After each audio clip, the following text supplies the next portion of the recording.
నాకు నాకు వద్దు ప్రభా, ఈ జీవితం వద్దయ్యా, నన్ను చంపే. ఎంతమంది ఉన్నారండి? ఉన్నారా? ఎవరైనా అట్లాంటి వారు ఉన్నారా? నన్ను చంపే ప్రభా, నాకు వద్దయ్యా జీవితం, నన్ను చంపేయ్యా, నా వల్ల అవ్వదు ప్రభా, నేను ఇంకో రోజు బ్రతకలేనయ్యా, నేను ఇంకో రోజు ఈ మాటలు పాడలేనయ్యా, నేను ఇంకో రోజు తట్టుకోలేను ప్రభా, నా వల్ల అవ్వదు, నా వల్ల అవ్వదు.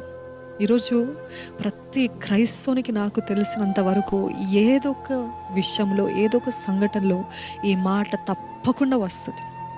Slay me, kill me, no point of me living, take me away lord, నాకు ఈ బాధ వద్దు ప్రభా అని చెప్పేవారు ఉన్నారు కదా. God understands. దేవుడు అర్థం చేసుకోగలుగుతున్నాడు. ఎందుకంటే ఆ నొప్పిలో, ఆ వేదనలో, అర్థం కాని పరిస్థితుల్లో, ఎట్లాంటి ఇరుక్కుల్లో, చిక్కుల్లో ఉన్నప్పుడు, ఎటు దారి లేనప్పుడు మనకందరికి వచ్చేది ఏంటంటే, నన్ను చంపే ప్రభ, నాకు వద్దయ్యా, వద్దు ప్రభ, ఈ జీవితం వద్దు ప్రభ. మన దేవుడు నమ్మదగిన దేవుడు. ఇటువంటి అగ్ని లాంటి, సముద్రము లాంటి పరిస్థితుల గుండా వెళ్తున్నప్పటికీ కూడా ఆయన మనల్ని ఒడ్డుకు చేర్చే దేవుడు.